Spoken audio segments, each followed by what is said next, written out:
훌륭한 정치인들로 함께 남기를 바랍니다. 예. 더 하시죠. 네, 이동을 하셔야 되거든요. 아, 그렇죠. 조금만 예. 더 하시죠. 저 질문할 사람도 있어요. 저도 할 말이 좀 많아서 그래요. 그러면 예. 앞에 마이크 좀 전해주세요. 저한테 인터뷰를 하지 말라 그래가지고.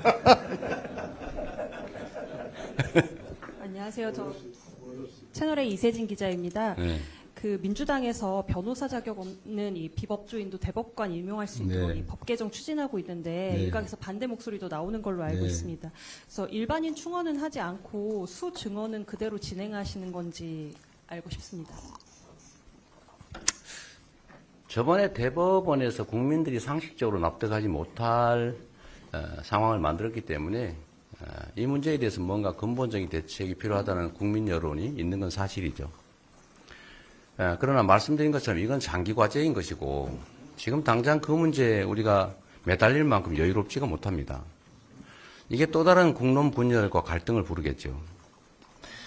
그래서 제가 명확하게 선거 캠프에도 지시를 내린 게 이제 사법 문제에 대해서는 더 이상 논란을 하지 마라. 지금은 일단 단기적으로 선거 문제도 있지만 지금 민생 문제나 더 급한 일이 훨씬 더 많다.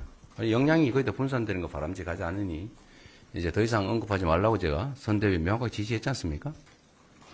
그래도 계속 또 누군가 개별 입법을 또 내요. 뭐 그 의원들이 자기 신념에 따라 개별 입법 내지 마. 이렇게 지금 지시하진 않았으니까 누가 또 입법을 낸 거를 그 전에 냈는지 그 후에 냈는지 모르겠지만 그건 뭐 의원들 개인적으로 자기 신념에 따라서 독립된 헌법기관이니까 낼 수 있지 않습니까? 그러나 그건 당의 입장은 아니죠. 그런데 또 그런 오해를 불러서 대법관을 비법조인 대법관을 확 늘리는 거냐. 그래서 제가 공식적으로 입장을 한번 낸 거예요. 그건 당의 입장도 아니고 지금 그런 거는 할 때가 아니다. 그리고 저도 법조인이지만 비법률과 이게 대법관의 문호를 개방하는 문제는 그렇게 쉽게 얘기할 수 있는 게 아니다. 저는 기본적으로는 지금 상태로 그렇게 결정하기 어렵다. 그래서 그 문제는 명확하게 얘기했고 대법관 수를 늘리는 문제도 사실은 이건 법원 내에서도 대법관 당사자들 외에는 대체적으로 원하던 현안이에요. 그러나 지금 또 그게 잘못 정치적 논쟁거리가 되면 할 수 있는 일, 해야 될 일도 못하는 상황이 벌어질 수가 있다. 그러니까 지금은 그런 얘기 할 때가 아니다가 정확한 제 입장입니다. 네. 예, 저 뒤에 그 동아일보 예, 이준 기자. 예. 아, 감사합니다. 시간 없으신 거다 짧게. 괜찮아요. 예, 짧게. 저도 이렇게 해명할 기회에서는 좋잖아요. 뭐 아니는 게 뭐 이재명이가 시켰다 이렇게 막 쓰던데. 방금 인사 추천제, 국민 추천제 말씀해 네. 주셨는데 이게 왜 필요하다고 보시는지 그리고 좀 구체적으로 어떤 방식으로 작동하게 될 것인지에 대해서 여쭙습니다. 지금도 정부에 뭐 인재 데이터베이스인가가 있긴 있는데 제대로 관리가 안 되고 있더라고요. 그런데 사실 이해관계에 따라 친소관계에 따라 인사를 하면 그런 게 필요가 없죠. 그냥 뭐 이번 직전 정부가 했던 것처럼 정말로 그 노동부 장관을 그런 막 그분을 임명을 한다든지 정말 반노동적인 사람을 노동부 장관에 전혀 친인권적이지 않은 사람은 인권위원장에 전혀 독립적이지 않은 분에게 독립기념관을 뭐 이렇게 할 거라면 그 저는 필요 없죠. 그러나 저는 말씀드린 것처럼 성과를 내는 게 저의 목표고 저는 정치를 하는데 누구에게도 신세진 바가 없어요. 경제적으로든 정치적으로든 저는 오로지 정말 국민과 소통하면서 국민의힘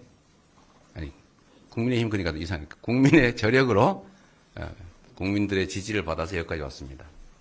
국민들이 저한테 기대하는 바가 있죠. 저는 아무런 기득권도 배경도 없습니다. 근데 국민들이 기대하는 바는 더 나은 세상을 만들어달라, 더 깨끗한 정치 해달라, 그거 아니겠습니까? 근데 결국은 대통령이 행정을 하는 게 아니에요. 대통령은 자기 손으로 하는 게 아니라 다 지시를 해서 누군가한테 맡겨서 합니다. 그래서 인사가 중요하죠.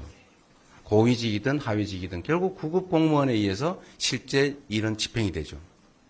근데 이 공무원들에 의해서 국정이 이루어지는데 그 공무원들이 바른 생각으로 국민을 위해서 유능하게 성실하게 하면 국민들에게 칭찬받고 더 성과를 내겠죠.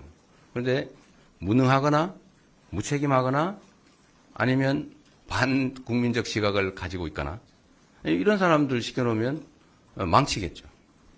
제가 인사를 할 때 그 누구에게도 빚을 지지 않기 때문에 소위 보훈 인사를 할 이유가 없고 저는 성과를 내서 국민들한테 인정받는 게 제 인생의 목표이기 때문에 아까 말씀드린 대로 충직하고 저한테 충직한 게 아니라 국민에게 충직하고 유능하고 그다음에 청렴하고 그리고 그런 사람들 중에는 남녀 성비도 좀 조정하고 지역도 조정하고 뭐 계층도 조정하고 이렇게 해야 되는데 제가 또는 제 주변의 참모들이 그걸 다 알 수가 없어요. 근데 저는 경험상으로 언제나 그 생각을 하죠. 국민의 집단 지성이 정말로 유용하다고 생각합니다. 저는 가끔씩 제 인터넷, SNS에다가 공개적으로 말고 약간 범위를 제한해서 이렇게 의견을 물어볼 때가 많아요. 그러면 여러 가지 의견들이 들어오는데 여기 계신 참모들보다 나은 의견이 들어올 때가 꽤 있습니다. 많은 분들의 의견을 듣는 게 중요하죠. 인사도 마찬가지입니다. 우리가 이렇게 막 상의를 하지만 모르거든요. 모르는 게 있어요. 근데 옆집 사는 사람은 아는 경우가 있죠. 아, 이 사람 옛날에 이래 했는데 사실은 알고 보면 벗겨보면 속이 아주 음흉한 사람이야? 이거 아는 사람들이 있잖아요. 근데 그런 걸 다 모아보겠다라는 게 제가 말씀드린 이제 인사 시스템, 새로운 국민 추천제 그런 겁니다. 좀 구체적으로 구상을 계속 하고 있어요. 그래서 각 보직을 정해놓고 여기에 대해 추천 다 받고 제보는 익명으로 다 보안 유지하면서 제보를 받고 그걸 누군가 담당해서 다 스크린 체크하고 물론 이제 공적인 검증기관의 검증도 맡기겠지만 국민 검증이 사실 더 정확하거든요. 공공기관들도 결국 국민들의 제보를 받아서 정보를 캐서하는 거 아닙니까? 그래서 국민들에게 좀 선택권을, 국민들에게 판단권을 좀 최대한 많이 부여하자라는 것입니다.